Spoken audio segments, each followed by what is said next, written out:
Hi friends, ಎಲ್ರಿಗೂ ನಮಸ್ಕಾರ. ತಮಗೆಲ್ಲರಿಗೂ ಕೂಡ ವರಮಹಾಲಕ್ಷ್ಮಿ ಹಬ್ಬದ ಹಾರ್ದಿಕ ಶುಭಾಶಯಗಳು.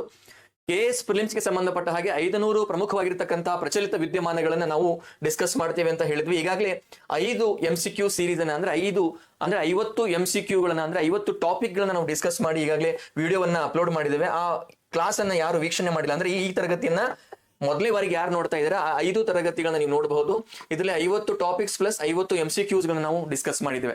ಸೊ ಇವತ್ತು 6ನೇ ತರಗತಿ ಆಗಿರುತ್ತೆ. ಆ 6ನೇ ತರಗತಿಯನ್ನ ಮೊದಲನೇ ಒಂದು ಪ್ರಚಲಿತ ವಿದ್ಯಮಾನದಿಂದ ನಾವು ಆರಂಭಿಸೋಣ. ನಾನಿಲ್ಲಿ ಸೆಕೆಂಡ್ ಟಾಪಿಕ್ ನಾನು ತೆಗೆದುಕೊಂಡಿರ್ತಕ್ಕಂಥದ್ದು ಪ್ರಜಾವಾಣಿ ಪೇಪರ್ ಏನು ಕನ್ನಡ ಪತ್ರಿಕೆ ಇದೆ, ಆ ಕನ್ನಡ ಪತ್ರಿಕೆಯ ಒಂದು ಕಟ್ಟಿಂಗ್ಸ್ ಅನ್ನ ತೆಗೆದುಕೊಂಡಿರ್ತಕ್ಕಂಥದ್ದು. ಸೊ ಏನ್ ಹೇಳ್ತಾ ಇದೆ, ಸೊ ಇದ್ರಲ್ಲಿ ಏನ್ ಹೇಳಿದಾರೆ ಅಂತ ಹೇಳಿದ್ರೆ ನೋಡಿ, ನೌಕರರಿಗೆ ಕರ್ತವ್ಯ ಕಡ್ಡಾಯ ಅಂತ ಇದೆ. ಏನಿದು ಕರ್ತವ್ಯ? ಸೊ ಕರ್ತವ್ಯ ಅಂತಕ್ಕಂಥದ್ದು ಒಂದು ಆಪ್. ಈ ಆಪಿನ ಉದ್ದೇಶ ಏನು? ಕರ್ನಾಟಕದಲ್ಲಿರ್ತಕ್ಕಂತಹ ಸರ್ಕಾರಿ ನೌಕರರು ಈ ಆಪ್ ಅನ್ನ ಬಳಸ್ಕೊಂಡು ಹಾಜರಾತಿಯನ್ನ ಹಾಕುವುದನ್ನ ಕಡ್ಡಾಯಗೊಳಿಸಲಾಗಿದೆ. ಸೊ ಇದಕ್ಕೆ ಕಾಮ್ಸ್ ಅಂತ ಕೂಡ ಕರೀತಾರೆ ಇಂಗ್ಲಿಷ್ ಅಲ್ಲಿ. ಸೊ ಕಾಮ್ಸ್ ನ ವಿಸ್ತೃತ ರೂಪವನ್ನು ಕೂಡ ಕೇಳಬಹುದು. ಕಾಮ್ಸ್ ಅಂತ ಹೇಳಿದ್ರೆ ನೋಡಿ, ಕಾಮ್ಸ್ ಅಂತ ಇದೆ. ಈ ಕಾಮ್ಸ್ ಬಗ್ಗೆ ನಮಗೆ ಕೇಳುವಂತಹ ವಿಸ್ತೃತ ರೂಪದ ಬಗ್ಗೆ ಕೇಳುವಂತಹ ಸಾಧ್ಯತೆ ಜಾಸ್ತಿ ಇರುತ್ತೆ. ಕಾಮ್ಸ್ ಅಂತ ಹೇಳಿದ್ರೆ Karnataka okay advanced attendance management system ಅಂತ okay. Karnataka advanced attendance management system ಅಥವಾ ಕರ್ತವ್ಯ ಆಪ್ ಅಂತ. ಸೊ ಹಾಗಾದ್ರೆ ಈ ಕರ್ತವ್ಯ ಆಪ್ ಅನ್ನ ಅಭಿವೃದ್ಧಿ ಪಡಿಸಿರ್ತಕ್ಕಂಥವ್ರು ಯಾರು ಅಂತ ಅನ್ನೋದನ್ನ ನಾವು ನೋಡೋದಾದ್ರೆ, ಸೊ DPAR ಹೌದಾ, DPAR ಅಂತ ಹೇಳಿದ್ರೆ ಸಿಬ್ಬಂದಿ ಮತ್ತು ಆಡಳಿತ ಸುಧಾರಣಾ ಇಲಾಖೆಯಲ್ಲಿ ಬರ್ತಕ್ಕಂತಹ ಈ ಆಡಳಿತ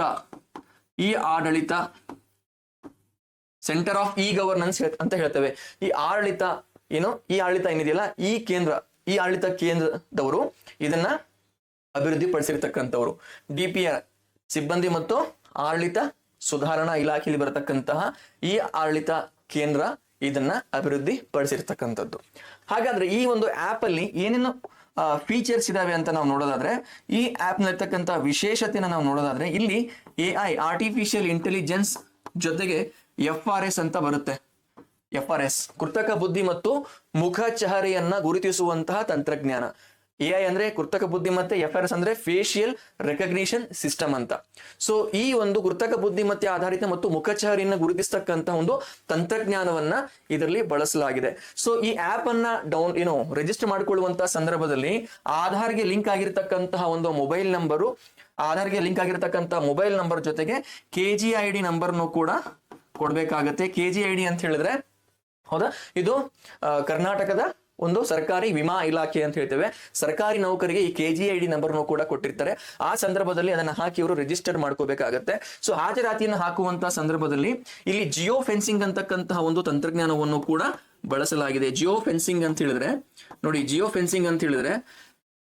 ಈ ಆಪ್ ಅನ್ನು ರಿಜಿಸ್ಟರ್ ಮಾಡ್ಕೊಳ್ಳುವಂತಹ ಸಂದರ್ಭದಲ್ಲಿ ನಾವು ಯಾವ ಒಂದು ಅಂದ್ರೆ ನಮ್ಮ ಆಫೀಸಿನ ಅಂದ್ರೆ ನಾನೊಬ್ಬ ಸರ್ಕಾರಿ ನೌಕರ ಅಂತ ಹೇಳಿದ್ರೆ ನನ್ನ ಒಂದು ಆಫೀಸಿನ ಒಂದು ಲೊಕೇಶನ್ ಅನ್ನ ನಾನಲ್ಲಿ ಸೆಲೆಕ್ಟ್ ಮಾಡಬೇಕಾಗುತ್ತೆ. ಅದೇ ಲೊಕೇಶನ್ ಅನ್ನ ಅದು ತೆಗೆದುಕೊಳ್ತಕ್ಕಂಥದ್ದು. ಸೊ ಲೊಕೇಶನ್ ತೆಗೆದುಕೊಂಡಂತಹ ಸಂದರ್ಭದಲ್ಲಿ ಇಲ್ಲಿ 200 ಮೀಟರ್ 100ರಿಂದ 200 ಮೀಟರ್ ವ್ಯಾಪ್ತಿಯಲ್ಲಿ 100ರಿಂದ 200 ಮೀಟರ್ ವ್ಯಾಪ್ತಿಯನ್ನು ಒಂದು ಪ್ರಾದೇಶಿಕ ವ್ಯಾಪ್ತಿಯನ್ನ ಇದು ಗುರುತಿಸಿಕೊಳ್ಳುತ್ತೆ. ಅಂದ್ರೆ ನಾವೇನ್ ಲೊಕೇಶನ್ ಅನ್ನ ಕೊಟ್ಟಿರ್ತೇವೆ ಆ 100ರಿಂದ 200 ಮೀಟರ್ ವ್ಯಾಪ್ತಿಯಲ್ಲಿ ಬಂದಾಗ ನಮ್ಮ ಒಂದು ಅಟೆಂಡೆನ್ಸ್ ಅಲ್ಲಿ ರಿಜಿಸ್ಟರ್ ಆಗ್ತಕ್ಕಂಥದ್ದು. ಅಂದ್ರೆ ಆಫೀಸಲ್ಲಿ ನಾವು ಆ ಲೊಕೇಶನ್ ಸೆಲೆಕ್ಟ್ ಮಾಡಿದೇವೆ ಅಂತ ಹೇಳಿದ್ರೆ ಆಫೀಸಿನ ಒಂದು 100-200 ಮೀಟರ್ ಏನು ಪ್ರಾದೇಶಿಕ ವ್ಯಾಪ್ತಿ ಇದೆ ಅಲ್ಲಿ ಬಂದು ನಾವು ಇದನ್ನ ಅಟೆಂಡೆನ್ಸ್ ಕೊಟ್ರೆ ಅಟೆಂಡೆನ್ಸ್ ತೆಗೆದುಕೊಳ್ಳುತ್ತೆ.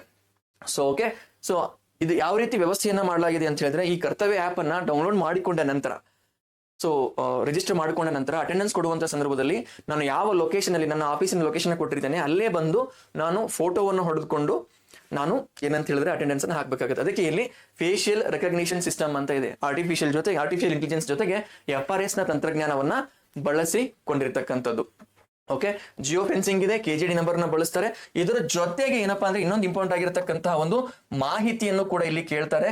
ಆ ಮಾಹಿತಿ ಏನಂದ್ರೆ ನೋಡಿ, ಇದನ್ನ HRMS ಮತ್ತು KGID ಯೊಂದಿಗೆ ಇದನ್ನ ಏನ್ ಮಾಡಿದ್ದಾರೆ ಅಂತ ಹೇಳಿದ್ರೆ ಇಂಟಿಗ್ರೇಟ್ ಮಾಡಿರ್ತಕ್ಕಂಥದ್ದು. ಸೊ ಇದು ಕೂಡ ನಮಗೆ ಗೊತ್ತಿರಬೇಕು. ಹ್ಯೂಮನ್ ರಿಸೋರ್ಸ್ ಮ್ಯಾನೇಜ್ಮೆಂಟ್ ಸಿಸ್ಟಮ್ ಅಂತ ಹೇಳ್ತೇವೆ HRMS. ಸೊ ಅದರ ಜೊತೆಗೆ ಇದನ್ನ ಇಂಟಿಗ್ರೇಟ್ ಮಾಡಿರ್ತಕ್ಕಂಥದ್ದು. ಹಾಗಾದ್ರೆ ಪರೀಕ್ಷೆಯಲ್ಲಿ ಎಕ್ಸಾಮ್ ಅಲ್ಲಿ ಸೊ ಯಾವ ರೀತಿ ಪ್ರಶ್ನೆ ಬರಬಹುದು ಅದನ್ನ ನಾವು ನೋಡೋಣ. ಸೊ ಪ್ರಶ್ನೆಯಲ್ಲಿ ನಾವು ನೋಡೋಣ ಪ್ರಶ್ನೆ ಯಾವ ರೀತಿ ಬರುತ್ತೆ ಅಂತ. ಓಕೆ, ಸೊ ಕರ್ನಾಟಕ ಸರ್ಕಾರವು ಪ್ರಾರಂಭಿಸಿರುವ ಕಾಮ್ಸ್ ಅಥವಾ ಕರ್ತವ್ಯ ಆಪ್ಗೆ ಸಂಬಂಧಿಸಿದಂತೆ ಕೆಳಗಿನ ಹೇಳಿಕೆಗಳನ್ನ ಪರಿಶೀಲಿಸಿ ಅಂತ ಇದೆ. ಹೌದಾ, ಕೆಳಗಿನ ಹೇಳಿಕೆಯನ್ನ ಪರಿಶೀಲಿಸಿ ಅಂತ ಇದೆ. 3 ಸ್ಟೇಟ್ಮೆಂಟ್ ಗಳನ್ನ ಕೊಟ್ಟಿದ್ದಾರೆ. ಇದು ಈ ಆಡಳಿತ ಕೇಂದ್ರದಿಂದ ಅಭಿವೃದ್ಧಿಪಡಿಸಲಾದ ಮೊಬೈಲ್ ಆಧಾರಿತ ಹಾಜರಾತಿ ನಿರ್ವಹಣಾ ವ್ಯವಸ್ಥೆಯಾಗಿದೆ. ಎಸ್, ನೋಡಿ ಆಲ್ರೆಡಿ ನಮ್ಗೆ ಗೊತ್ತಿದೆ ಈ ಆಡಳಿತ ಕೇಂದ್ರದಿಂದ ಅಭಿವೃದ್ಧಿಪಡಿಸಲಾಗಿರ್ತಕ್ಕಂತಹ ಒಂದು ಆಪ್ ಅಂತ. ಸೊ ಇದು ಕೂಡ ಸರಿಯಾದಂತಹ ಒಂದು ಹೇಳಿಕೆ.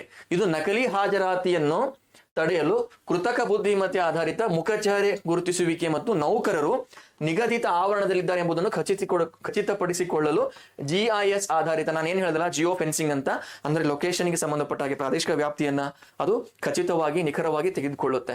ಸೊ ಇಲ್ಲಿ GIS ಟೆಕ್ನಾಲಜಿ ಕೂಡ ಇಲ್ಲಿ ಅಳವಡಿಸಿಕೊಂಡಿರ್ತಕ್ಕಂಥದ್ದು. ಆರ್ಟಿಫಿಷಿಯಲ್ ಇಂಟೆಲಿಜೆನ್ಸ್ ಮತ್ತು ಮುಖಚಹರೆ ಅಂದ್ರೆ FRS ತಂತ್ರಜ್ಞಾನ ಕೂಡ ಇದೆ ಅಂತ ಹೇಳಿದೆ. ಸೊ 2ನೇ ಸ್ಟೇಟ್ಮೆಂಟ್ ಕೂಡ ಸರಿಯಾಗಿರ್ತಕ್ಕಂಥದ್ದು. ಇನ್ನು 3ನೇದು, ಇದು HRMS ಮತ್ತು KGD ಅಂತಹ ರಾಜ್ಯದ ಪ್ರಸ್ತುತ ಮಾನವ ಸಂಪನ್ಮೂಲ ಡೇಟಾಬೇಸ್ಗಳೊಂದಿಗೆ ಸಂಯೋಜನೆಗೊಳ್ಳದೆ ಸ್ವತಂತ್ರವಾಗಿ ಕಾರ್ಯನಿರ್ವಹಿಸುತ್ತದೆ ಅಂತ ಕೊಟ್ಟಿದ್ದಾರೆ. ನೋಡಿ, ಇದು ಸ್ವತಂತ್ರವಾಗಿ ಕಾರ್ಯನಿರ್ವಹಿಸ್ತಾ ಇಲ್ಲ, ಇದನ್ನ KGD ಮತ್ತು HRMS ನೊಂದಿಗೆ ಆ ಡೇಟಾಬೇಸ್ ಜೊತೆಗೆ ಸಂಯೋಜನೆಯನ್ನ ಗೊಳಿಸಿದ್ದಾರೆ. ಸೊ ಹೀಗಾಗಿ 3ನೇ ಸ್ಟೇಟ್ಮೆಂಟ್ ಏನಾಗುತ್ತೆ ಇಲ್ಲಿ ತಪ್ಪಾಗುತ್ತೆ, ಯಾಕಂದ್ರೆ ಸ್ವತಂತ್ರ ಅಂತ ಹೇಳಿ ಕೊಟ್ಟಿದ್ದಾರೆ. ಸೊ ಸರಿಯಾದಂತಹ ಉತ್ತರ ಆಪ್ಷನ್ A 1 ಮತ್ತು 2 ಮಾತ್ರ. ಸೊ ಈಗ ಬೇರೆ ಟಾಪಿಕ್ಸ್ ಅನ್ನ ನಾವು ನೋಡೋಣ. 2ನೇ ಟಾಪಿಕ್. ಸೊ ಇದ್ರ ರಿಲೇಟೆಡ್ ಆಗಿರ್ತಕ್ಕಂಥ ಮಾಹಿತಿ ನಿಮ್ಗೆ ಇನ್ನೂ ಬೇಕಂತ ಹೇಳಿದ್ರೆ ನಾನು ಇಲ್ಲಿ ಕೊಟ್ಟಿದ್ದೀನಿ, ನೀವು ಅದನ್ನ ನೋಡಿಕೊಳ್ಬಹುದು. Okay, fine. ನೋಡಿ, ಇದು ಹಿಂದೂದಲ್ಲಿ ಬಂದಿರತಕ್ಕಂತಹ ಒಂದು ಆರ್ಟಿಕಲ್ ನ ಒಂದು ಪೇಪರ್ ಕಟಿಂಗ್ ಆಗಿದೆ. ಸೊ ಏನ್ ಕೊಟ್ಟಿದ್ದಾರೆ ಇಲ್ಲಿ, ಸಮಿತಿಗಳ ಬಗ್ಗೆ ಮಾಹಿತಿಯನ್ನ ಕೊಟ್ಟಿದ್ದಾರೆ. ಏನು ನೋಡಿ, ಕರ್ನಾಟಕ ಆಯೋಗದ ಬಗ್ಗೆ ಮಾಹಿತಿಯನ್ನ ಕೊಟ್ಟಿದ್ದಾರೆ. Karnataka COVID-19 scam, what does the Michael D Cunha report ಸೇ. ಇಲ್ಲಿ ಏನ್ ಇಂಪಾರ್ಟೆಂಟ್ ಆಗುತ್ತೆ ನೋಡಿ, ಇಂತಹ ಒಂದು ಕಟಿಂಗ್ಸ್ ನಾವು ನೋಡಿದಾಗ ಯಾವುದೇ ಪರೀಕ್ಷೆಯಲ್ಲಿ ಸುದ್ದಿಯಲ್ಲಿರ್ತಕ್ಕಂಥ ಆಯೋಗಗಳು ಮತ್ತು ಸಮಿತಿಗಳು ವೆರಿ ಇಂಪಾರ್ಟೆಂಟ್. ಸೊ ಆ ಹಿನ್ನೆಲೆಯಲ್ಲಿ ನಾವು ಈ ಒಂದು ಪೇಪರ್ ಕಟ್ಟಿಂಗಿನ ಮಾಹಿತಿಯನ್ನ ನೋಡಬೇಕಾಗುತ್ತೆ.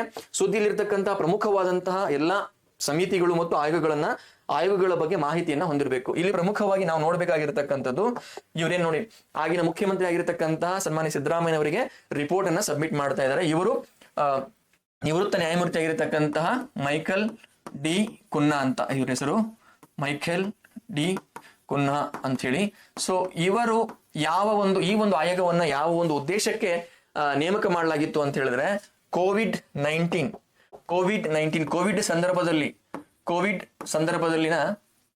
ಸಂದರ್ಭದಲ್ಲಿನ ಹಗರಣಗಳ ಅಥವಾ ಅವ್ಯವಹಾರಗಳ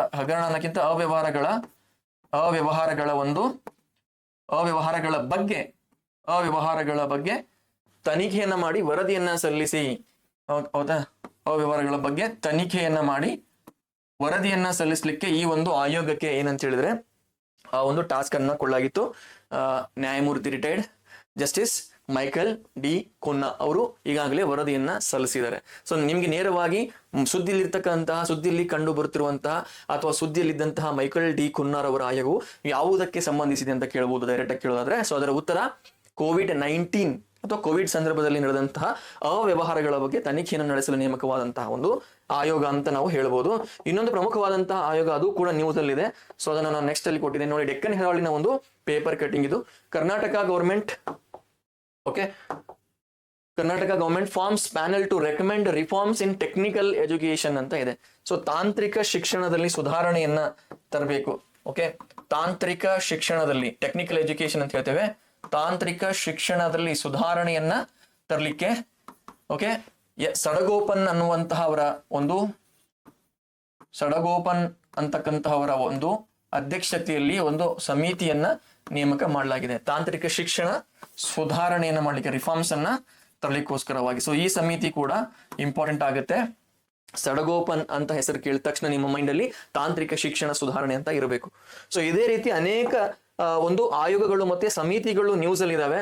ಸೊ ಇದರ ಸಂಪೂರ್ಣವಾಗಿರ್ತಕ್ಕಂತಹ ಒಂದು ಮಾಹಿತಿಯನ್ನ ನಾನು ಕೊಟ್ಟಿರ್ತಕ್ಕಂಥದ್ದು. ಈಗ ಪ್ರಶ್ನೆ ನಾವು ನೋಡೋಣ, ಪ್ರಶ್ನೆ ಯಾವ ರೀತಿ ಬರುತ್ತೆ ಅಂತ ಹೇಳಿದ್ರ ಬಗ್ಗೆ. ಓಕೆ, ಪ್ರಶ್ನೆ ಏನಿದೆ, ಸುದ್ದಿಯಲ್ಲಿರುವ ಸಮಿತಿ ಹಾಗೂ ಆಯೋಗಗಳನ್ನು ಹೊಂದಿಸಿ ಬರೆಯಿರಿ ಅಂತ ಇದೆ. ಓಕೆ, ಸೊ ಇದರಲ್ಲಿ ಎ ಮತ್ತೆ ABCD 1 2 3 4 ಕೊಟ್ಟಿದ್ದಾರೆ. ನೋಡೋಣ ಸಮಿತಿಗಳಲ್ಲಿ ನೋಡೋಣ. ನ್ಯಾಯಮೂರ್ತಿ ಮೈಕಲ್ ಡಿ ಕುನ್ನಾ ಕರ್ನಾಟಕದ ಸಮಗ್ರ ಜೈಲು ಸುಧಾರಣೆ ಅಂತ ಇದೆ. ಸೊ ನೋಡಿ, ನಾವು ಕಳೆದ ತರಗತಿಯಲ್ಲಿ ಜೈಲು ಸುಧಾರಣೆಗೆ ಸಂಬಂಧಪಟ್ಟ ಹಾಗೆ ಒಂದು ಯಾರ ನೇತೃತ್ವದಲ್ಲಿ ಈ ಒಂದು ಸಮಿತಿಯನ್ನ ನೇಮಕ ಮಾಡಲಾಗಿತ್ತು ಅಂತ ಓದಿದ್ದೇವೆ, ಅದು ನಮ್ಗೆ ಗೊತ್ತಿದೆ. ಸೊ ಈ ಜೈಲು ಸುಧಾರಣೆ, ಕರ್ನಾಟಕದ ಸಮಗ್ರ ಜೈಲು ಸುಧಾರಣೆಗೆ ಸಂಬಂಧಪಟ್ಟ ಹಾಗೆ ಯಾರು ಆರ್ ಹಿತೇಂದ್ರ IPS ರವರ ಒಂದು ನೇತೃತ್ವದಲ್ಲಿ ಸಮಿತಿ ನೇಮಕ ಆಗಿದೆ ಅಂತ ಗೊತ್ತಿದೆ. ಸೊ ಎ ಎಲ್ಲಿಗೆ ಬರಬೇಕು, ನೋಡೋಣ ನಾವು ನೆಕ್ಸ್ಟ್. ಸೊ ಈ ಕರ್ನಾಟಕದ ಸಮಗ್ರ ಜೈಲು ಸುಧಾರಣೆ ಅಂತ ಹೇಳಿದ್ರೆ ಆರ್ ಹಿತೇಂದ್ರ IPS ರವರ ನೇತೃತ್ವದ ಸಮಿತಿ, ಅದು ಡಿ ಎಲ್ಲಿದೆ. ಸೊ ಇಲ್ಲಿ ಡಿ ಅಂತಕ್ಕಂಥದ್ದು ಡಿಗೆ 1 ಬರಬೇಕಂತ ನಾವು ಕನ್ಫರ್ಮೇಶನ್ ನಮಗಿದೆ, ಯಾಕಂದ್ರೆ ಆಲ್ರೆಡಿ ನಾವು ಇದನ್ನ ಓದಿರ್ತಕ್ಕಂಥದ್ದು. ಈ ನ್ಯಾಯಮೂರ್ತಿ ಮೈಕಲ್ ಡಿ ಕುನ್ನಾರ್ ಅವರು ಕೋವಿಡ್ ಸಂದರ್ಭದಲ್ಲಿನ ಅವ್ಯವಹಾರಗಳನ್ನ ತನಿಖೆ ಮಾಡ್ಲಿಕ್ಕೆ ಅಂತ ನೇಮಕವಾಗಿರ್ತಕ್ಕಂಥ ಒಂದು ಆಯೋಗ ಅಂತ ಗೊತ್ತಿದೆ. ಇದರಲ್ಲಿ ಎಲ್ಲಿ ಕೊಟ್ಟಿದ್ದಾರೆ ನೋಡಿ, 4 ಕೊಟ್ಟಿದ್ದಾರೆ, A4. ಸೊ ಇದಿಷ್ಟೇ ಮಾಹಿತಿಯನ್ನು ನೋಡಿ ನಾವು ಆನ್ಸರ್ನ ತೆಗಿಬಹುದಾ ಅನ್ನೋದನ್ನ ನಾವು ನೋಡೋಣ. ನೋಡಿ ಎ ಅಂತಕ್ಕಂಥದ್ದು A4 ಎಲ್ಲಿದೆ ಅಂತ ಹೇಳಿದ್ರೆ ನೋಡಿ, ಈಸಿಯಾಗಿ ನಾವು ಈ ಒಂದು ಆನ್ಸರ್ಗೆ ರೀಚ್ ಆಗ್ಬೋದು. A4 ಎಲ್ಲೂ ಇಲ್ಲ ನೋಡಿ, ಇಲ್ಲೂ ಇಲ್ಲ, ಇದು ರಾಂಗ್. A2 ಇದೆ, ಡಿ ಕೂಡ A3 ಇದೆ. ಸೊ ಇದ್ರ ಒಂದ್ರ ಬೇಸ್ ಮೇಲೆ ನಾವು ಸರಿಯಾದಂತಹ ಒಂದು ಉತ್ತರಕ್ಕೆ ಟಿಕ್ ಮಾಡಬಹುದು. A4 B2 ನೋಡಿ, S ಸಡಗೋಪನ್ ಅಂತಕ್ಕಂಥವ್ರು ತಾಂತ್ರಿಕ ಶಿಕ್ಷಣ ಸುಧಾರಣೆಗೆ ಸಂಬಂಧಪಟ್ಟ ಹಾಗೆ ನೇಮಕವಾಗಿರ್ತಕ್ಕಂಥ ಒಂದು ಆಯೋಗ. ನೆಕ್ಸ್ಟ್ ಕ್ರಿಸ್ ಗೋಪಾಲಕೃಷ್ಣನ್ ಅವರು ಜವಾಬ್ದಾರಿಯುತವಾದಂತಹ ಒಂದು ಆರ್ಟಿಫಿಷಿಯಲ್ ಇಂಟೆಲಿಜೆನ್ಸ್, ಅದಕ್ಕೋಸ್ಕರವಾಗಿ ನೇಮಕವಾಗಿರ್ತಕ್ಕಂತಹ ಸಮಿತಿ.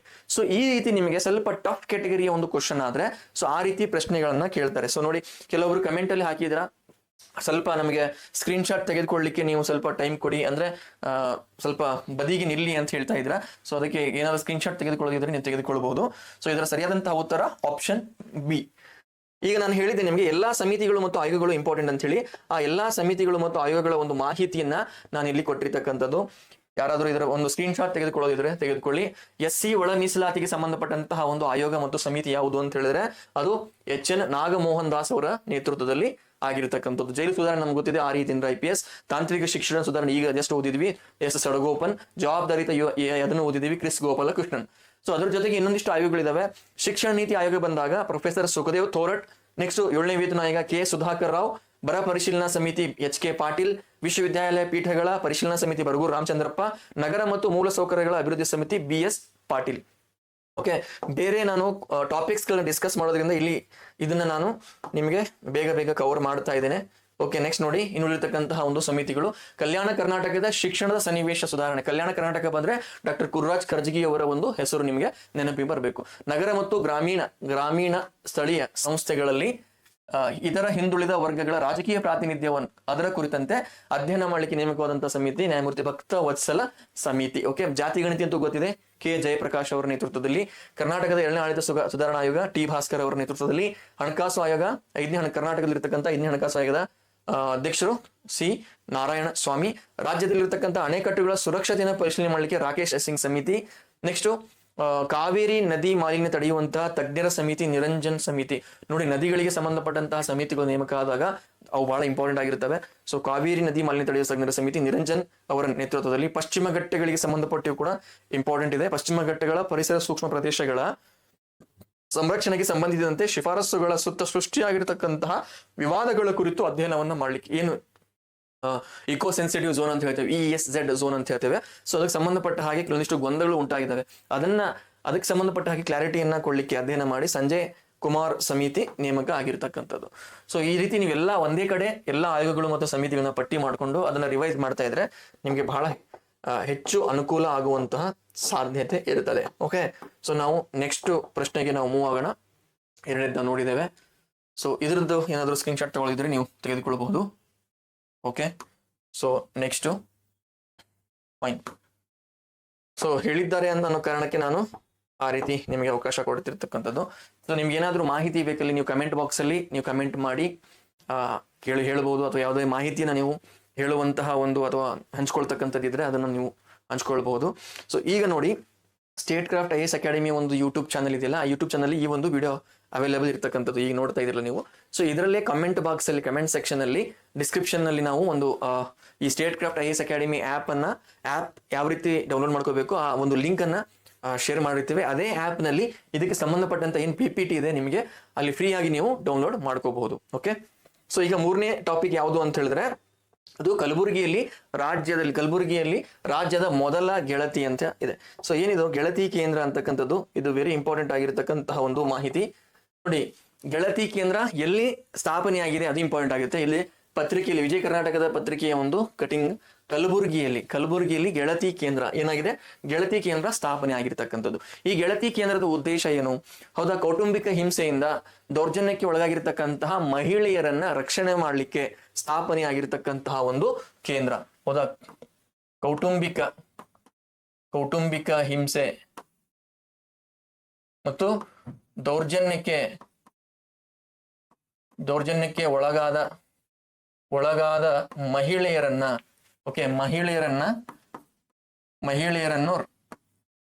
ರಕ್ಷಿಸಲು ಗೆಳತಿ ಕೇಂದ್ರವನ್ನ ಸ್ಥಾಪನೆ ಮಾಡಲಾಗಿರ್ತಕ್ಕಂಥದ್ದು.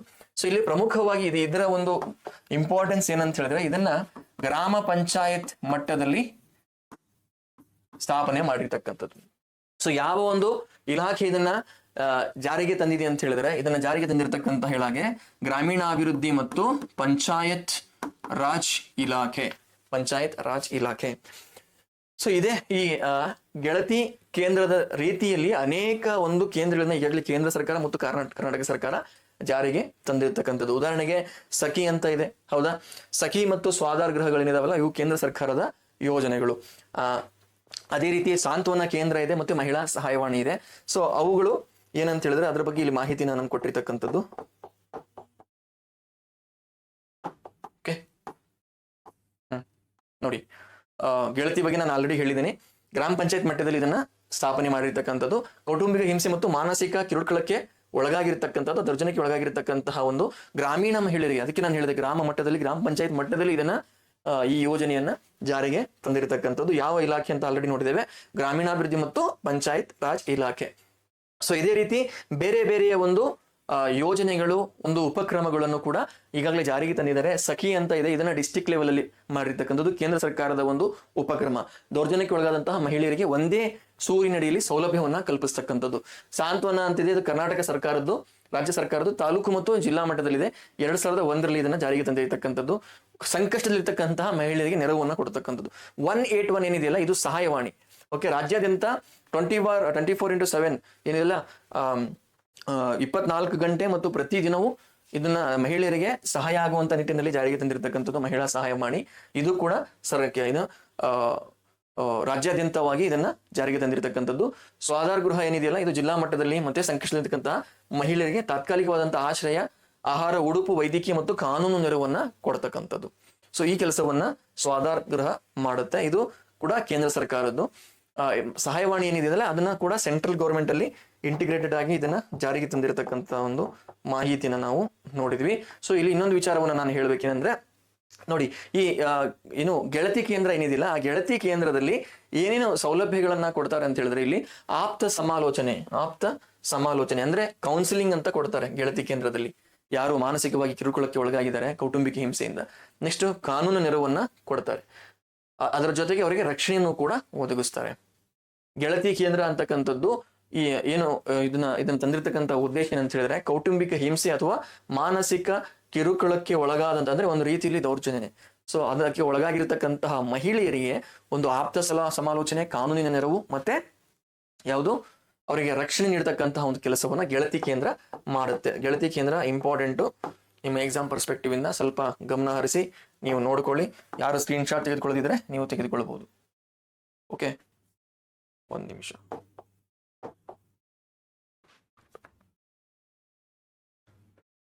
ಬ್ಯಾಟ್ರಿ ಲೋ ಇದೆ, ನಾನು ಕನೆಕ್ಟ್ ಮಾಡ್ತೇನೆ.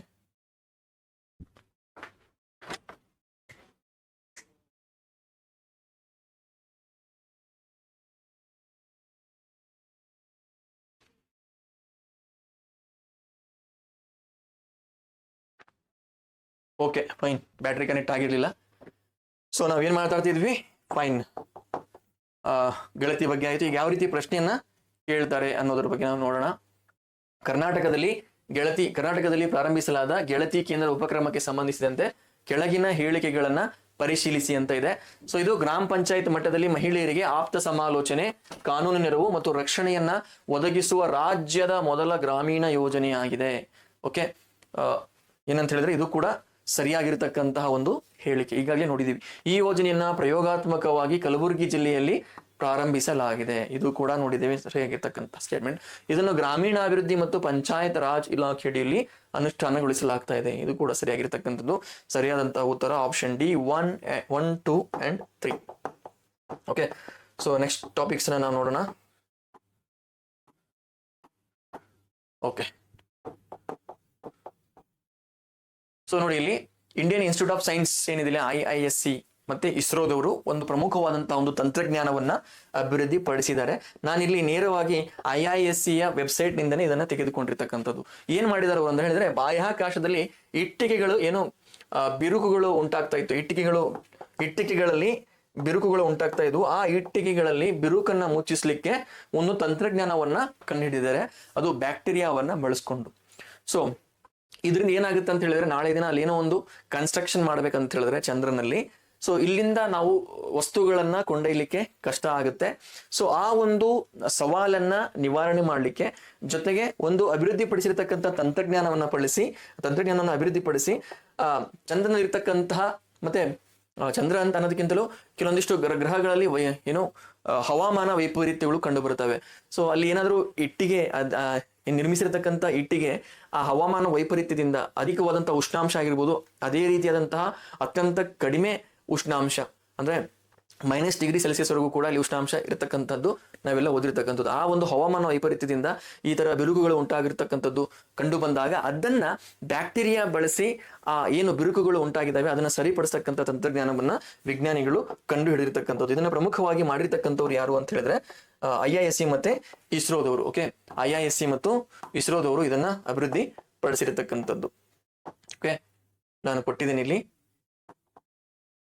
ಭಾರತೀಯ ವಿಜ್ಞಾನ ಸಂಸ್ಥೆ ಮತ್ತು ಭಾರತೀಯ ಬಾಹ್ಯಾಕಾಶ ಸಂಶೋಧನಾ ಸಂಸ್ಥೆ ಇದನ್ನ ಜಂಟಿಯಾಗಿ ಅಭಿವೃದ್ಧಿ ಪಡಿಸ್ತಾ ಇದೆ.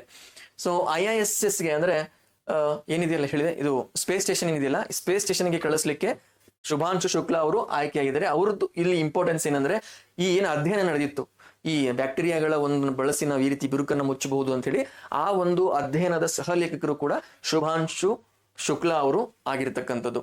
ಈ ಸಡಿಲವಾದಂತಹ ಮಣ್ಣನ್ನ ಘನ ಇಟ್ಟಿಗೆಗಳಾಗಿ ಪರಿವರ್ತಿಸಲು ಜೈವಿಕ ನಿರ್ಮಾಣ ತಂತ್ರಜ್ಞಾನವನ್ನ ಇದು ಬಳಸುತ್ತೆ. ಓಕೆ, ಒಂದು ರೀತಿ ಬೈಂಡಿಂಗ್ ಏನು ಬಂಧವನ್ನ ಉತ್ತಮಗೊಳಿಸ್ಲಿಕ್ಕೆ ಇದನ್ನ ಜೈವಿಕ ನಿರ್ಮಾಣ ತಂತ್ರಜ್ಞಾನವನ್ನ ಬಳಸುತ್ತೆ ಅಂತಕ್ಕಂಥದ್ದು. ಇಲ್ಲಿ ಪ್ರಮುಖವಾಗಿ ನೋಡಿ, ಯಾವ ಬ್ಯಾಕ್ಟೀರಿಯಾ ಅದು ಕೂಡ ಇಂಪಾರ್ಟೆಂಟ್ ಆಗುತ್ತೆ.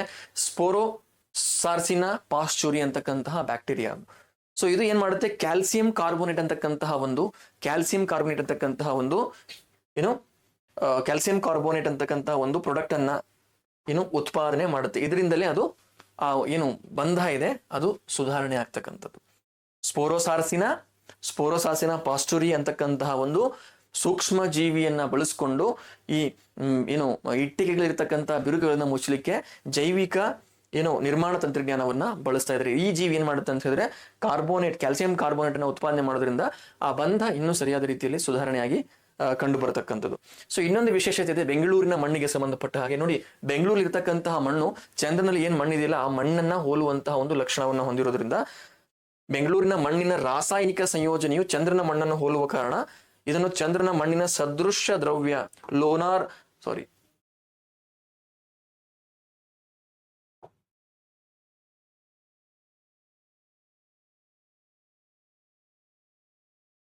ಇದನ್ನ ಏನಂತ ಹೇಳಿದ್ರೆ ಲೂನಾರ್ ಸಾಯಿಲ್ ಸಿಮ್ಯುಲೆಂಟ್ ಅಂತಕ್ಕಂಥ ಹೆಸರಿನಿಂದ ಕರೀತಾರೆ ಬೆಂಗಳೂರಿನ ಒಂದು ಮಣ್ಣು. ಸೊ ಅದಕ್ಕೋಸ್ಕರ ಇದನ್ನ ಪ್ರಯೋಗಕ್ಕೆ ಚಂದ್ರನಲ್ಲಿ ಏನಾದರೂ ಪ್ರಯೋಗ ಮಾಡ್ಲಿಕ್ಕೆ ಮಣ್ಣಿಗೆ ಸಂಬಂಧಪಟ್ಟಂಗೆ ಮಾಡೋದಿದ್ರೆ ಈ ಮಣ್ಣನ್ನೇ ಬಳಸ್ಕೊಂಡು ಪ್ರಯತ್ನವನ್ನ ಮಾಡಿರ್ತಕ್ಕಂಥ ಉದಾಹರಣೆಗಳನ್ನ ನಾವು ನೋಡಿದ್ದೇವೆ. ಸೊ ಇದಿಷ್ಟು ಏನಪ್ಪಾ ಅಂತ ಹೇಳಿದ್ರೆ IISc ಮತ್ತು ಇಸ್ರೋದವರು ಜಂಟಿಯಾಗಿ ಅಭಿವೃದ್ಧಿ ಪಡಿಸಿರತಕ್ಕಂತಹ ಒಂದು ತಂತ್ರಜ್ಞಾನಕ್ಕೆ ಸಂಬಂಧಪಟ್ಟಂತಹ ಒಂದು ಮಾಹಿತಿ. ಪ್ರಶ್ನೆಗಳು ಯಾವ ರೀತಿ ಬರ್ತವೆ ನೋಡಿ, ಬಾಹ್ಯಾಕಾಶ ಇಟ್ಟಿಗೆಗಳ ಜೈವಿಕ ಪ್ರಕ್ರಿಯೆಗೆ ಸಂಬಂಧಿಸಿದಂತೆ ಕೆಳಗಿನ ಹೇಳಿಕೆಗಳನ್ನ ಪರಿಶೀಲಿಸಿ ಅಂತ ಇದೆ.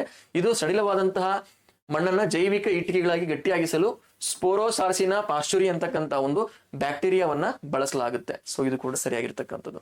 ಮಣ್ಣಿನ ಕಣಗಳನ್ನ ಬಂಧಿಸಲು ಈ ಸೂಕ್ಷ್ಮ ಜೀವಿ ಉತ್ಪಾದಿಸುವ ಪ್ರಮುಖ ರಾಸಾಯನಿಕ ಸಂಯುಕ್ತ ಕ್ಯಾಲ್ಸಿಯಂ ಕಾರ್ಬೋನೇಟ್. ನೋಡಿ, ನಿಮಗೆ ಎಕ್ಸಾಮ್ ಅಲ್ಲಿ ಕನ್ಫ್ಯೂಷನ್ ಮಾಡುವಾಗ ಈ ಕೆಮಿಕಲ್ ಅನ್ನ ಕೆಮಿಕಲ್ ಬದಲಿಗೆ ಅಥವಾ ಸಂಯುಕ್ತ ವಸ್ತುವಿನ ಬದಲಿಗೆ ಬೇರೆ ಸಂಯುಕ್ತ ವಸ್ತುವನ್ನ ಕೊಡಬಹುದು. ಸೊ ಅದನ್ನ ನೀವು ಗಮನದಲ್ಲಿ ಇಟ್ಕೋಬೇಕು. ಅದ್ಯಾವುದು ಕ್ಯಾಲ್ಸಿಯಂ ಕಾರ್ಬೋನೇಟ್. ಬೆಂಗಳೂರಿನ ಮಣ್ಣಿನ ರಾಸಾಯನಿಕ ಸಂಯೋಜನೆಯು ಚಂದ್ರನ ಮಣ್ಣನ್ನು ಹೋಲುವ ಕಾರಣ ಇದನ್ನು ಚಂದ್ರನ ಮಣ್ಣಿನ ಮಾದರಿಯಾಗಿ ಬಳಸಲಾಗಿದೆ. ಸೊ ಇದು ಕೂಡ ಸರಿಯಾಗಿರ್ತಕ್ಕಂಥ 3 ಸ್ಟೇಟ್ಮೆಂಟ್ ಇಲ್ಲಿ ಸರಿಯಾಗಿದ್ದಾವೆ. ಆಪ್ಷನ್ ಡಿ ಏನಿದೆಯಲ್ಲ ಇದು ಸರಿಯಾದಂತಹ ಉತ್ತರ. IISc ಮತ್ತೆ ಇಸ್ರೋರವರು ಜಂಟಿಯಾಗಿ ಅಭಿವೃದ್ಧಿಪಡಿಸಿದ್ದಾರೆ ಜೈವಿಕ ಇಟ್ಟಿಗೆಗಳು, ಅದರಲ್ಲಿ ಬಳಸ್ತಕ್ಕಂಥ ಸೂಕ್ಷ್ಮಜೀವಿ ಸ್ಪೋರೋಸಾರ್ಸಿನಾ ಪಾಸ್ಚುರಿ ಅಂತಕ್ಕಂಥದ್ದು. ಈ ಒಂದು ಜೀವಿ ಕ್ಯಾಲ್ಸಿಯಂ ಕಾರ್ಬೋನೇಟ್ ಅಂತಕ್ಕಂಥ ರಾಸಾಯನಿಕ ಸಂಯುಕ್ತ ವಸ್ತನ್ನ ಬಿಡುಗಡೆಗೊಳಿಸಿ ಆ ಬಂಧವನ್ನ ಗಟ್ಟಿಗೊಳಿಸುತ್ತೆ. ಇದಿಷ್ಟು ಮಾಹಿತಿ ನಿಮಗೆ ಗೊತ್ತಿರಬೇಕು. ಬಹಳ PhD ಮಾಡುವಂತಹ ಒಂದು ಅಗತ್ಯ ಇಲ್ಲ. ನೋಡಿ, ಈಗ ಮಂಗನ ಕಾಯಿಲೆಗೆ ಸಂಬಂಧಪಟ್ಟಂತಹ ಒಂದು ಮಾಹಿತಿ. ಓಕೆ, ಈ ಮಂಗನ ಕಾಯಿಲೆ ಏನಿದೆಯಲ್ಲ, ಮಂಗನ ಕಾಯಿಲೆಗೆ ಸಂಬಂಧಪಟ್ಟ ಹಾಗೆ ಏನ್ ನ್ಯೂಸ್ ಅಲ್ಲಿ ಇದೆ ನೋಡಿ. ಶಿರಸಿಯಲ್ಲಿ ಶೀಘ್ರವೇ ಮಂಗನ ಕಾಯಿಲೆ ಪರೀಕ್ಷಾ ಪ್ರಯೋಗಾಲಯ ಆರಂಭ ಅಂತ ಹೇಳಿ ಆಗಿನ ಆರೋಗ್ಯ ಸಚಿವರಾಗಿರ್ತಕ್ಕಂತಹ ದಿನೇಶ್ ಗುಂಡೂರಾವ್ ಅವರು ಇದನ್ನ ಹೇಳಿಕೆ ಕೊಟ್ಟಿರ್ತಾರೆ. ಸೊ ಇಲ್ಲಿ ನಮಗೆ ಎಕ್ಸಾಮ್ ಪರ್ಸ್ಪೆಕ್ಟಿವ್ ಇಂದ ಮಂಗನ ಕಾಯಿಲೆ ಇಂಪಾರ್ಟೆಂಟ್, ಹೌದಾ? ಮಂಗನ ಕಾಯಿಲೆಗೆ ಇನ್ನೊಂದು ಹೆಸರಿನಿಂದ ನಾವು ಕರಿತೇವೆ. ಅದರ ಹೆಸರು KFD ಅಂತ, ಕ್ಯಾಸನೂರು ಫಾರೆಸ್ಟ್ ಡಿಸೀಸ್ ಅಂತ ಕರಿತೇವೆ. KFD ಅಂತ ಹೇಳಿದ್ರೆ ಕ್ಯಾಸನೂರು ಫಾರೆಸ್ಟ್ ಡಿಸೀಸ್. ಇದೇನಾಗುತ್ತೆ ಅಂತ ಹೇಳಿದ್ರೆ, ಇದು ಮೊಟ್ಟ ಮೊದಲ ಬಾರಿಗೆ ಕಂಡು ಬಂದಿದ್ದು 1957ರಲ್ಲಿ ಶಿವಮೊಗ್ಗ ಜಿಲ್ಲೆಯ ಒಂದು ಕ್ಯಾಸನೂರ್ ಅಂತಕ್ಕಂತಹ ಒಂದು ಅರಣ್ಯ ಪ್ರದೇಶದಲ್ಲಿ. ಓಕೆ, ಅರಣ್ಯ ಪ್ರದೇಶದಲ್ಲಿ ಕಂಡು ಬಂದಿರತಕ್ಕಂಥದ್ದು 1957ರಲ್ಲಿ. ಸೊ ಈ ಒಂದು ಮಂಗನ ಕಾಯಿಲೆ ರೋಗ ಯಾವ ರೀತಿ ಬರುತ್ತೆ ಅಂತ ಹೇಳಿದ್ರೆ, ಸೋಂಕಿತ ಉಣ್ಣೆ ಏನಿದೆಯಲ್ಲ ಆ ಪ್ರಾಣಿಗಳಿಗೆ ಕಚ್ಚಿರುತ್ತೆ. ಸೊ ಈ ಕಚ್ಚಿಸಲ್ಪಟ್ಟ ಏನು ಪ್ರಾಣಿ ಇದೆಯಲ್ಲ, ಅಂದ್ರೆ ಈ ಸೋಂಕಿತ ಉಣ್ಣೆ ಯಾವ ಪ್ರಾಣಿಗೆ ಕಚ್ಚಿರುತ್ತೆ ಆ ಪ್ರಾಣಿಯಿಂದ ಮಾನವನಿಗೆ ಹರಡುವಂತಹ ಒಂದು ಕಾಯಿಲೆ ಇದು. ಪ್ರಮುಖವಾಗಿ ಈ ಒಂದು ಮಂಗನ ಕಾಯಿಲೆ ಯಾವ ಜಿಲ್ಲೆಗಳಲ್ಲಿ ಪ್ರದೇಶಗಳಲ್ಲಿ ಕಂಡು ಬರುತ್ತೆ ಅಂತ ಹೇಳಿದ್ರೆ, Shivamogga, Uttara Kannada, okay, Shivamogga, next Uttara Kannada UK ಅಂತ ಬರೆದಿದ್ದೇನೆ, ನೆಕ್ಸ್ಟ್ ಉಡುಪಿ ಜಿಲ್ಲೆಗಳಲ್ಲಿ ಈ ರೋಗ ಹೆಚ್ಚಿನ ಪ್ರಮಾಣದಲ್ಲಿ ಕಂಡು ಬರತಕ್ಕಂಥದ್ದು. ಓಕೆ, ಸೊ ಈ KFD ಕ್ಯಾಸನೂರು ಫಾರೆಸ್ಟ್ ಡಿಸೀಸ್ ಸಂಬಂಧಪಟ್ಟ ಹಾಗೆ ಯಾವ ರೀತಿ ಎಕ್ಸಾಮ್ ಅಲ್ಲಿ ಕೇಳ್ತಾರೆ ಅನ್ನೋದ್ರ ಬಗ್ಗೆ ನಮಗೆ ಮಾಹಿತಿ ಇರಬೇಕು. ಮತ್ತೆ ಫ್ಲಾವಿ ವೈರಸ್ ಅಂತ ಬರುತ್ತೆ, ಇದು ಒಂದು ವೈರಸ್ ಇಂದ ಬರತಕ್ಕಂತಹ ಒಂದು ರೋಗ. ಫ್ಲಾವಿ ವೈರಸ್ ಅಂತ ಹೇಳ್ತೇವೆ. ಫ್ಲಾವಿ ವೈರಸ್ ಕೆಟಗರಿಗೆ ಸೇರಿರ್ತಕ್ಕಂತಹ ವೈರಸ್ ನಿಂದ ಬರತಕ್ಕಂತಹ ಒಂದು ಕಾಯಿಲೆ ಇದಾಗಿದೆ. ಓಕೆ, ಸೊ ಹಾಗಾದ್ರೆ ಎಕ್ಸಾಮ್ ಅಲ್ಲಿ ಯಾವ ರೀತಿ ಇದ್ರ ಬಗ್ಗೆ ಪ್ರಶ್ನೆಗಳನ್ನ ಕೇಳಬಹುದು ಅನ್ನೋದನ್ನ ನಾವು ನೋಡೋದಾದ್ರೆ, ಓಕೆ ಫೈನ್. ಕ್ಯಾಸನೂರು ಅರಣ್ಯ ಕಾಯಿಲೆ, ಕ್ಯಾಸನೂರು ಫಾರೆಸ್ಟ್ ಡಿಸೀಸ್ ಅಥವಾ ಮಂಗನ ಕಾಯಿಲೆಗೆ ಸಂಬಂಧಿಸಿದಂತೆ ಕೆಳಗಿನ ಹೇಳಿಕೆಗಳನ್ನ ಪರಿಶೀಲಿಸಿ. ಇದು ನೋಡಿ, ಆಗ್ಲೇ ನಾನು ಹೇಳಿದ ಹಾಗೆ ಫ್ಲಾವಿ ವೈರಸ್ಗೆ ಗುಂಪಿಗೆ ಸೇರಿದ ವೈರಸ್ ನಿಂದ ಬರುವ ಪ್ರಾಣಿಜನ್ಯ ರೋಗವಾಗಿದೆ. ನಾನು ಹೇಳಿದೆ ಯಾವ ರೀತಿ ಪ್ರಾಣಿಯಿಂದ ಬರುತ್ತೆ ಅಂತ. ಸೊ ಇದು ಸರಿಯಾಗಿರ್ತಕ್ಕಂಥದ್ದು. ಸೋಂಕಿತ ಉಣ್ಣೆಗಳು, ಟಿಕ್ಸ್ ಅಂತ ಹೇಳ್ತೀವಿ, ಸೋಂಕಿತ ಉಣ್ಣೆಗಳು ಕಚ್ಚುವುದರಿಂದ ಇದು ಪ್ರಾಣಿಗಳಿಂದ ಮಾನವರಿಗೆ ಹರಡುತ್ತದೆ. ಎಸ್, ಇದು ಕೂಡ ಸರಿಯಾದಂತಹ ಸ್ಟೇಟ್ಮೆಂಟ್. ಈ ರೋಗವು 1957ರಲ್ಲಿ ಕರ್ನಾಟಕದ ಶಿವಮೊಗ್ಗ ಜಿಲ್ಲೆಯ ಕ್ಯಾಸನೂರು ಅರಣ್ಯ ಪ್ರದೇಶದಲ್ಲಿ ಮೊದಲ ಬಾರಿಗೆ ಪತ್ತೆಯಾಯಿತು. 3 ಸ್ಟೇಟ್ಮೆಂಟ್ ಕೂಡ ಸರಿಯಾಗಿ ಕೊಟ್ಟಿದ್ದಾರೆ. Option D is right answer. So ನಾನು ಒಂದು ಪ್ರಶ್ನೆ ನಿಮಗೆ ಕೇಳ್ತೇನೆ, ಕಮೆಂಟ್ ಬಾಕ್ಸ್ ಅಲ್ಲಿ ನೀವು ಆನ್ಸರ್ ಮಾಡಬೇಕು. ಈಗ ಒಂದು ವೇಳೆ ಈ ಕ್ಯಾಸನೂರು ಫಾರೆಸ್ಟ್ ಡಿಸೀಸ್ ಅಂದ್ರೆ ಏನು ಮಂಗನ ಕಾಯಿಲೆ ಇದೆಯಲ್ಲ, ಇದು ಮಾನವರಿಂದ ಮಾನವರಿಗೆ ಹರಡುವಂತಹ ಕಾಯಿಲೆ ಆಗಿದೆ ಅಂತ ಸ್ಟೇಟ್ಮೆಂಟ್ ಕೊಟ್ರೆ ಅದು ಸರಿನೋ ತಪ್ಪೋ ನೀವು ಕಮೆಂಟ್ ಬಾಕ್ಸ್ ಅಲ್ಲಿ ನನಗೆ ತಿಳಿಸ್ಬೇಕು. ಫೈನ್.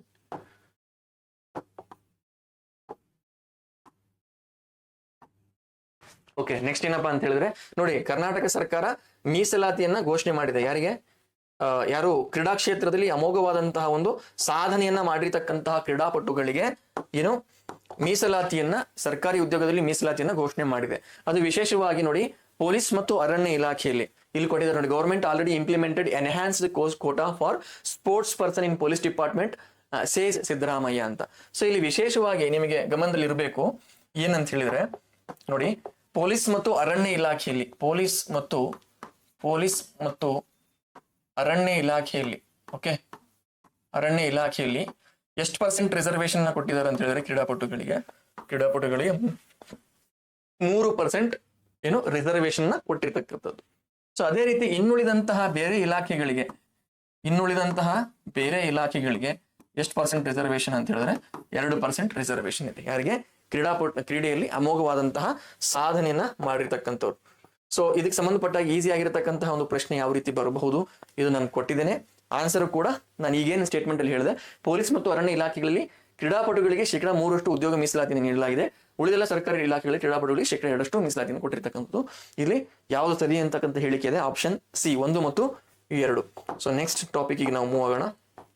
ಓಕೆ, ಇವ ನಮ್ಮವ ಕಾಯ್ದೆ, ವೆರಿ ಇಂಪಾರ್ಟೆಂಟ್ ಆಗಿರ್ತಕ್ಕಂತಹ ಒಂದು ಕಾಯ್ದೆ ನೋಡಿ.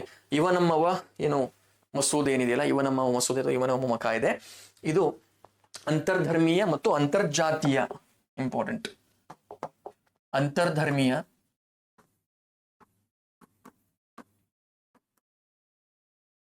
ಮತ್ತು ಅಂತರ್ಜಾತೀಯ ದಂಪತಿಗಳಿಗೆ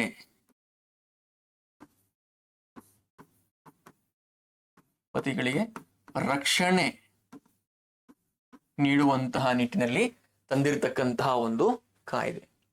ಓಕೆ, ಅಂತರ್ಜಾತಿ ಅಂದ್ರೆ ಒಂದು ಜಾತಿಗೆ ಸೇರಿರತಕ್ಕಂತಹ ವ್ಯಕ್ತಿ ಇನ್ನೊಂದು ಜಾತಿಗೆ ಮದುವೆ ಆದಂತಹ ಸಂದರ್ಭದಲ್ಲಿ, ಅಥವಾ ಒಂದು ಧರ್ಮಕ್ಕೆ ಸೇರಿರ್ತಕ್ಕಂತಹ ವ್ಯಕ್ತಿ ಇನ್ನೊಂದು ಧರ್ಮದ ಒಬ್ಬ ವ್ಯಕ್ತಿಯನ್ನು ಮದುವೆ ಆದಾಗ ಆ ದಂಪತಿಗಳಿಗೆ ಏನು ರಕ್ಷಣೆ ಕೊಡುವ ನಿಟ್ಟಿನಲ್ಲಿ ಸವಾಲುಗಳು ಎದುರಾಗ್ತಾವಲ್ಲ, ಸೊ ಅದನ್ನ ಬಗೆಹರಿಸುವಂತಹ ನಿಟ್ಟಿನಲ್ಲಿ ನೀವು ತಾವೆಲ್ಲ ನೋಡಿದ್ರೆ ಮರ್ಯಾದೆಗೇಡು ಹತ್ಯೆ ಆಗಿರ್ತಕ್ಕಂಥದ್ದು.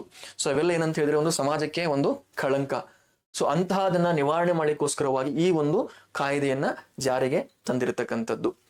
ಓಕೆ, ಸೊ ಈ ಅಂತರ್ಧರ್ಮೀಯ ಮತ್ತು ಅಂತರ್ಜಾತೀಯ ದಂಪತಿಗಳಿಗೆ ರಕ್ಷಣೆ ಯಾವ ರೀತಿ ಕೊಡಲಾಗಿದೆ ಅಂತ ಹೇಳಿದ್ರೆ, ವಿಶೇಷವಾಗಿ ಈ ಒಂದು ಕಾಯ್ದೆಯಲ್ಲಿ ಬರತಕ್ಕಂಥ ಸೊ ಅಂತರ್ಧರ್ಮೀಯ ಮತ್ತು ಅಂತರ್ಜಾತೀಯ ದಂಪತಿಗಳಿಗೆ ನಮಗೆ ರಕ್ಷಣೆ ಬೇಕು ಅಂತ ಪೊಲೀಸ್ ಠಾಣೆಗೆ ಬಂದಾಗ ಅಥವಾ ಪೊಲೀಸರ ಬಳಿ ಬಂದಾಗ ಅವರು 6 ಗಂಟೆಯ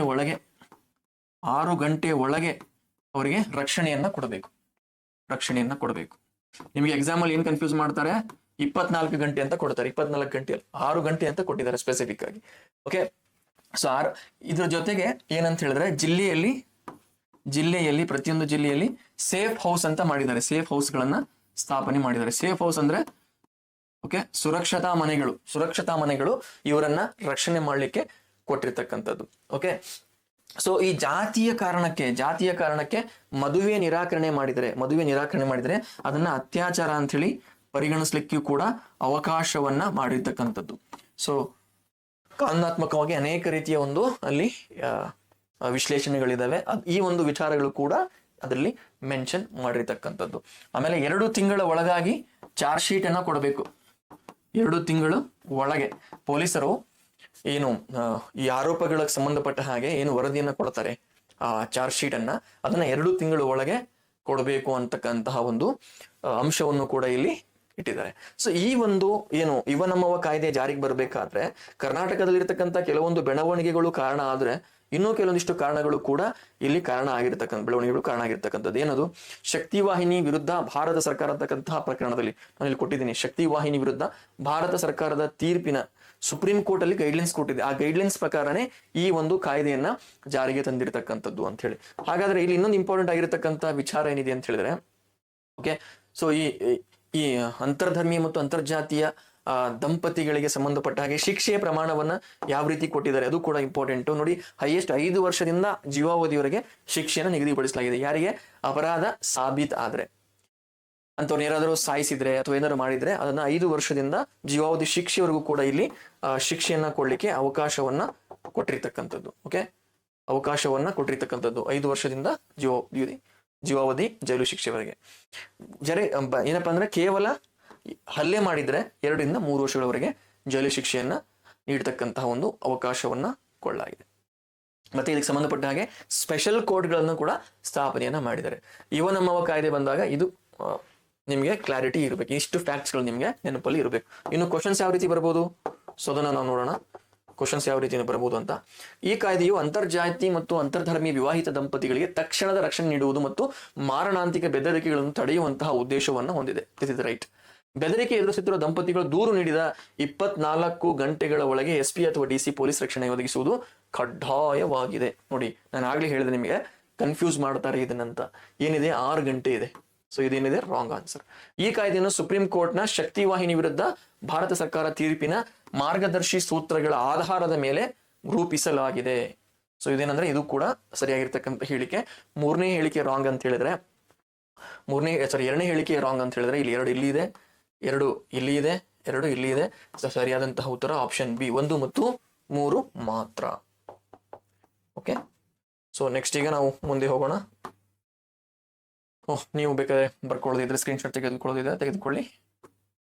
ಸೊ ಈಗ ಇನ್ನೊಂದು ಇಂಪಾರ್ಟೆಂಟ್ ಆಗಿರ್ತಕ್ಕಂತಹ ಒಂದು ಟಾಪಿಕ್ ನಿಮ್ಮ ಎಕ್ಸಾಮಿಗೆ ಏನದು ಅಂತ ಹೇಳಿದ್ರೆ ನೋಡಿ, ಯಾಣ ಪಾರಂಪರಿಕ ತಾಣ ಭಾರತೀಯ ಭೂವೈಜ್ಞಾನಿಕ ಸಮೀಕ್ಷಾ ಸಂಸ್ಥೆಯ ನಿರ್ಣಯ. ಯಾಣ ಭೂ ಪಾರಂಪರಿಕ ತಾಣ ಭಾರತೀಯ ಭೂವೈಜ್ಞಾನಿಕ ಸಮೀಕ್ಷೆ ಸಂಸ್ಥೆಯ ನಿರ್ಣಯ ಅಂತ ಹೇಳಿದೆ. ಸೊ ಯಾಣ ಎಲ್ಲಿ ಬರುತ್ತೆ ಅದು ಇಂಪಾರ್ಟೆಂಟ್ ನಮಗೆ. ಇಲ್ಲಿ ಕರ್ನಾಟಕದಲ್ಲಿ ಯಾಣವನ್ನ ಸೇರಿಸಿ ಒಟ್ಟು ಎಷ್ಟು ಭೂ ಪಾರಂಪರಿಕ ತಾಣಗಳಿದಾವೆ ಅದು ಇಂಪಾರ್ಟೆಂಟ್ ಆಗುತ್ತೆ ನೋಡಿ. ಕರ್ನಾಟಕದಲ್ಲಿ ಇರ್ತಕ್ಕಂತಹ ಒಟ್ಟು ಭೂ ಪಾರಂಪರಿಕ ತಾಣಗಳು ಎಷ್ಟು ಅಂತ ಹೇಳಿದ್ರೆ, ಭೂ ಪಾರಂಪರಿಕ ತಾಣಗಳು ಎಷ್ಟಿದೆ ಅಂತ ಹೇಳಿದ್ರೆ, ಕರ್ನಾಟಕದ ನಾನು ಹೇಳ್ತಾ ಇರೋದು ಒಟ್ಟು 5 ಇದಾವೆ.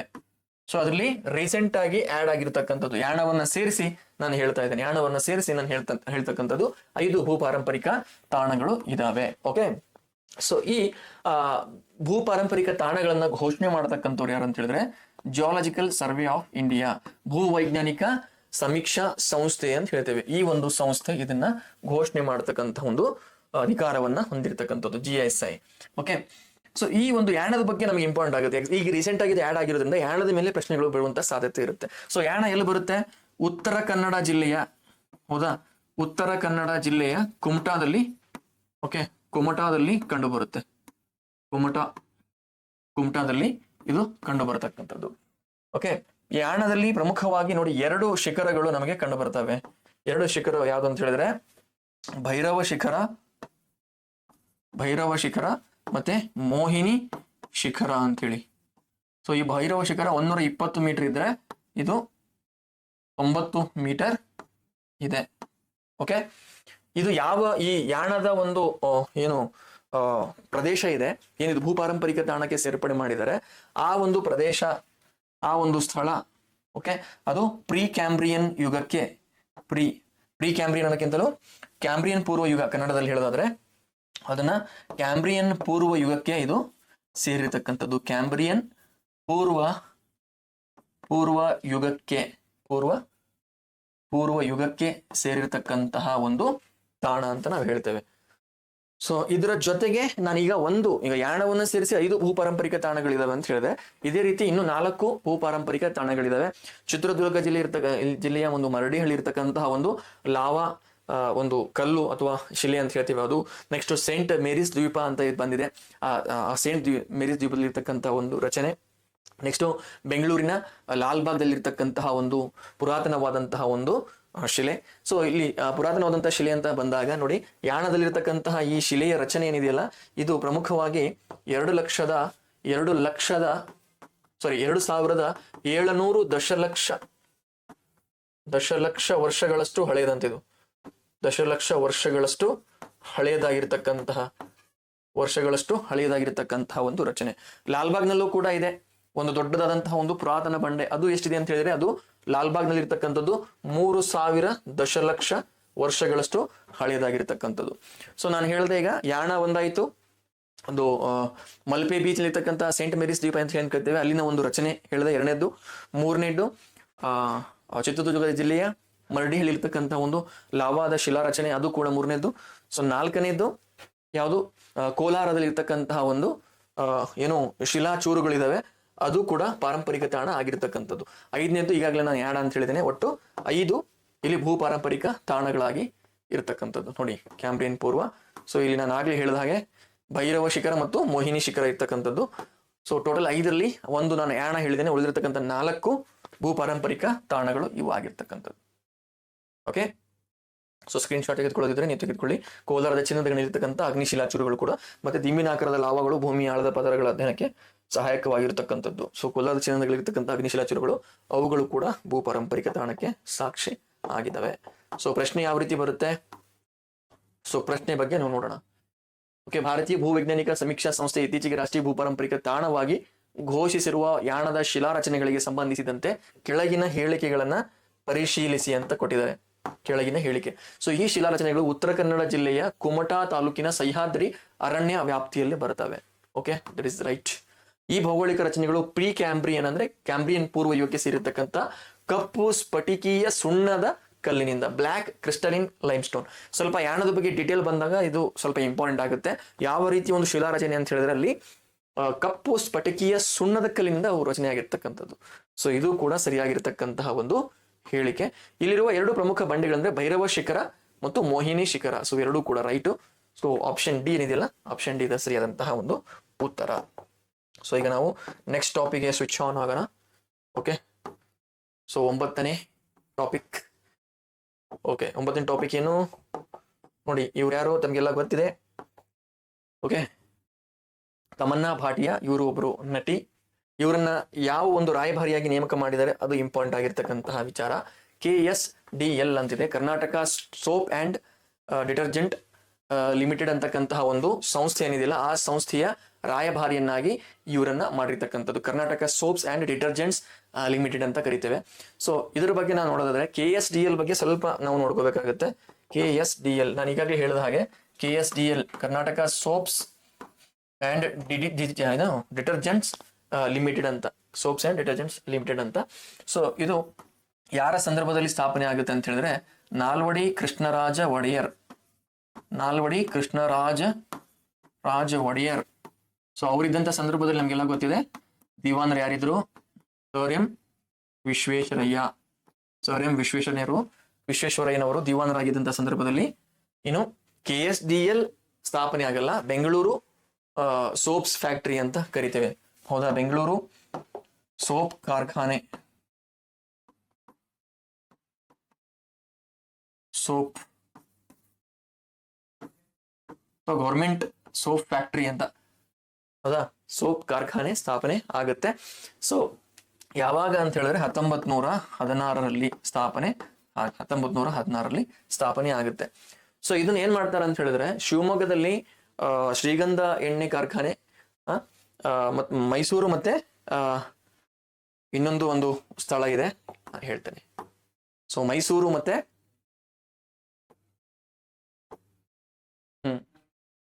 ಮೈಸೂರು ಮತ್ತು ಶಿವಮೊಗ್ಗದಲ್ಲಿ ಇರ್ತಕ್ಕಂತಹ ಶ್ರೀಗಂಧದ ಎಣ್ಣೆ ಕಾರ್ಖಾನೆಗಳೊಂದಿಗೆ ಇದನ್ನ ವಿಲೀನಗೊಳಿಸ್ತಾರೆ. Government soap factory, Bengaluru soap factory ಅಂತಂದೆ, ಅದನ್ನ ಗೌರ್ಮೆಂಟ್ ಸೋಪ್ ಫ್ಯಾಕ್ಟರಿ ಅಂತ ಹೇಳ್ತಾರೆ. ಸೊ ಈ ಗೌರ್ಮೆಂಟ್ ಸೋಪ್ ಫ್ಯಾಕ್ಟರಿ ಏನಿದೆಯಲ್ಲ, ಈ ಗೌರ್ಮೆಂಟ್ ಸೋಪ್ ಫ್ಯಾಕ್ಟರಿಯನ್ನ 1980ರಲ್ಲಿ ಮೈಸೂರು ಮತ್ತೆ ಶಿವಮೊಗ್ಗದ ಶ್ರೀಗಂಧದ ಎಣ್ಣೆ ಕಾರ್ಖಾನೆಗಳೊಂದಿಗೆ ವಿಲೀನಗೊಳಿಸಿ KSDL ಅಂತ ಹೇಳಿ ಅದನ್ನ ಮರುನಾಮಕರಣ ಮಾಡ್ತಾರೆ. ಸೊ ಇದರದ್ದು KSDL ನ ಘಟಕಗಳು ಬೆಂಗಳೂರಿನಲ್ಲಿದೆ, ಮೈಸೂರಲ್ಲಿದೆ ಮತ್ತು ಶಿವಮೊಗ್ಗದಲ್ಲಿ ಇರತಕ್ಕಂಥದ್ದು. ಸೊ ಇದು ಇಂಪಾರ್ಟೆಂಟ್ ಆಗಿರತಕ್ಕಂತಹ ಮಾಹಿತಿ. ನೋಡಿ, ಮೈಸೂರಿನ ಸ್ಯಾಂಡಲ್ ಸೋಪಿಗೆ ಮತ್ತೆ Mysuru sandal soap, Mysuru sandal soap ಬಹಳಷ್ಟು ಜನ ಬಳಸಿರ್ತೀರಾ. ಇದ್ರ ವಿಶೇಷತೆ ನೋಡಿ, ಈ ಮೈಸೂರು ಸ್ಯಾಂಡಲ್ ಸೋಪ್ ಅಲ್ಲಿ ಯಾವುದೇ ರೀತಿಯಾದಂತ ಕೃತಕ ವಸ್ತು ಬಳಸೋದಿಲ್ಲಂತೆ, 100% ನ್ಯಾಚುರಲ್. ಮೈಸೂರು ಸ್ಯಾಂಡಲ್ ಸೋಪ್ ಏನಿದೆಯಲ್ಲ, ಮೈಸೂರು ಸ್ಯಾಂಡಲ್ ಸೋಪ್ ಮತ್ತೆ ಶ್ರೀಗಂಧದ ಎಣ್ಣೆ, ಎಣ್ಣೆ. ಸೊ ಇವೆರಡೂ ಕೂಡ ಎರಡು ಉತ್ಪನ್ನಗಳಿಗೆ GI ಟ್ಯಾಗ್, ನಾವೇನ್ GI ಟ್ಯಾಗ್ ಲಾಸ್ಟ್ ಕ್ಲಾಸ್ ಅಲ್ಲಿ ಓದಿದ್ದೇವೆ, GI ಟ್ಯಾಗ್ ಅನ್ನ ಘೋಷಣೆ ಮಾಡಿದ್ದಾರೆ 2005ರಲ್ಲಿ. ಈ ಒಂದು ನಿಮಿಷ, 2005, ಸೊ 2006ರಲ್ಲಿ ಈ ಒಂದು ಎರಡು ಉತ್ಪನ್ನಗಳಿಗೆ GI ಟ್ಯಾಗ್ ಅನ್ನ ಘೋಷಣೆ ಮಾಡಿರ್ತಕ್ಕಂಥದ್ದು 2006ರಲ್ಲಿ. ಇದು ಇಂಪಾರ್ಟೆಂಟ್ ನಮಗೆ.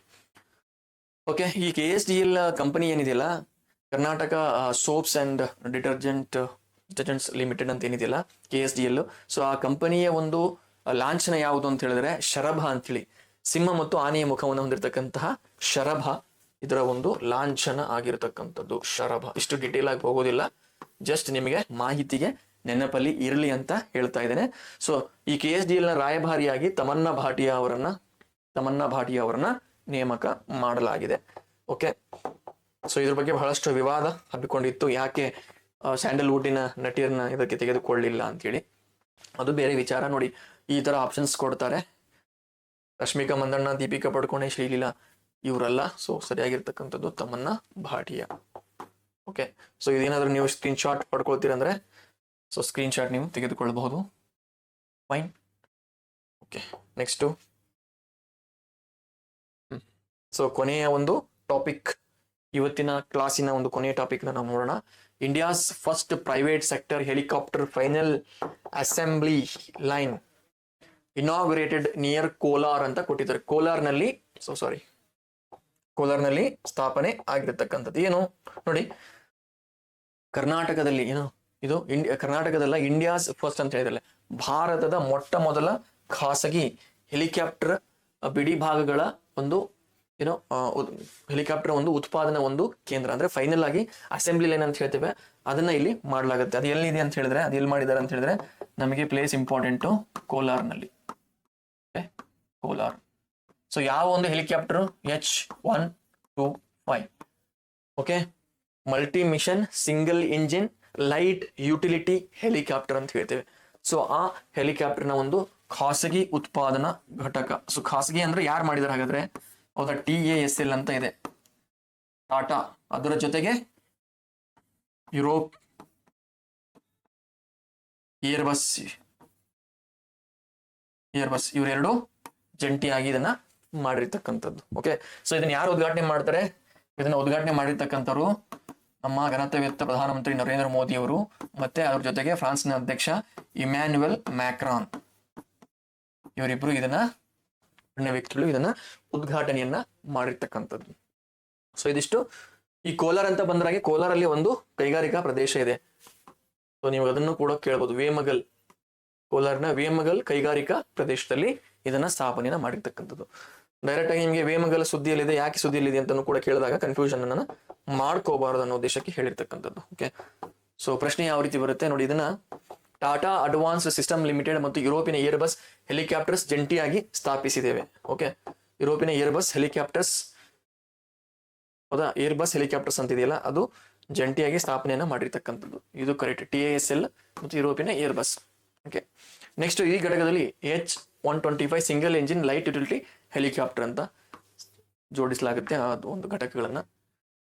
ಈ ಯೋಜನೆಯಿಂದಾಗಿ ಭಾರತವು ಏರ್ಬಸ್ H25 ಹೆಲಿಕಾಪ್ಟರ್ ಉತ್ಪಾದನಾ ಘಟಕವನ್ನು ಹೊಂದಿರುವ ವಿಶ್ವದ 2ನೇ ದೇಶವಾಗಿದೆ. ಸೊ ಇದು ರಾಂಗ್, 2ನೇದಲ್ಲ 4ನೇದು. ಫಸ್ಟು ಯಾವುದು? ಅಮೇರಿಕಾ, ಬ್ರೆಜಿಲ್, ಓಕೆ, ಇನ್ನೊಂದು ದೇಶ ಬರುತ್ತೆ ಫ್ರಾನ್ಸ್, ಅಮೇರಿಕಾ,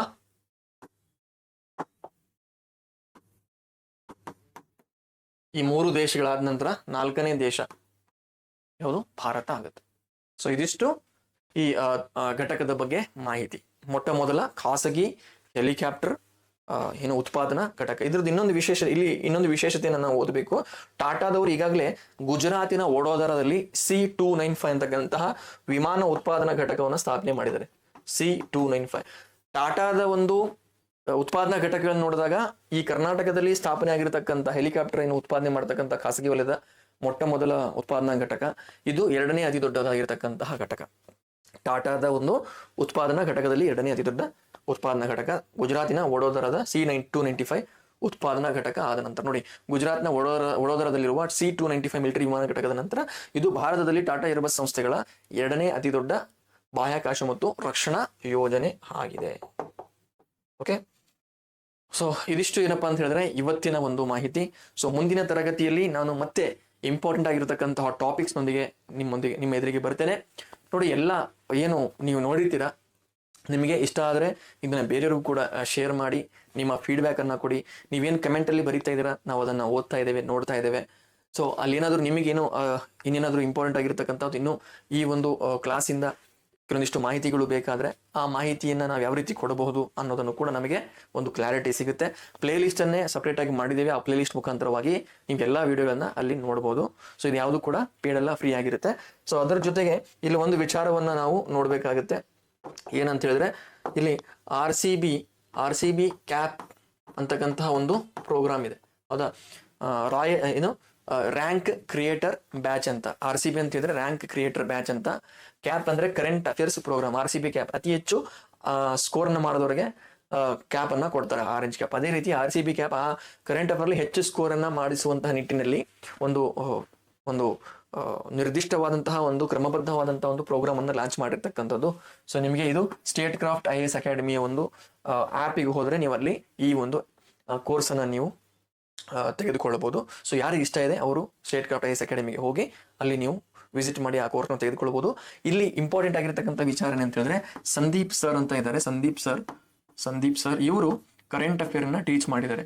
ಸೊ ಇವರು ಆಲ್ರೆಡಿ 5 ಬಾರಿ UPSC ಪ್ರಿಲಿಮ್ಸ್ ಮತ್ತೆ ಮೇನ್ಸ್ ನ ಬರೆದಿರ್ತಕ್ಕಂತಹ ಅನುಭವವನ್ನು ಹೊಂದಿರತಕ್ಕಂಥವ್ರು. ಸುಮಾರು 10 ವರ್ಷಕ್ಕಿಂತ ಹೆಚ್ಚು ಈ ಸ್ಪರ್ಧಾತ್ಮಕ ಪರೀಕ್ಷೆಗಳ ಬಗ್ಗೆ ಏನು ಅನುಭವವನ್ನು ಹೊಂದಿರತಕ್ಕಂತಹ ವ್ಯಕ್ತಿ. ಅವರು ಇಲ್ಲಿ ಟೀಚ್ ಮಾಡ್ತಾ ಇದ್ದಾರೆ. ಸೊ ನೀವು ಡೈರೆಕ್ಟ್ ಆಗಿ ಹೋಗಿ ಆ ಒಂದು ಕೋರ್ಸ್ ಅನ್ನ ನೀವು ತೆಗೆದುಕೊಳ್ಳಬಹುದು. ಅಲ್ಲಿವರೆಗೆ ಮತ್ತೊಮ್ಮೆ ನಿಮಗೆ ಎಲ್ರಿಗೂ ಕೂಡ ವರಮಹಾಲಕ್ಷ್ಮಿ ಹಬ್ಬದ ಹಾರ್ದಿಕ ಶುಭಾಶಯಗಳು. ಎಲ್ರಿಗೂ ಒಳ್ಳೆಯದಾಗ್ಲಿ. ಜೈ ಹಿಂದ್, ಜೈ ಕರ್ನಾಟಕ.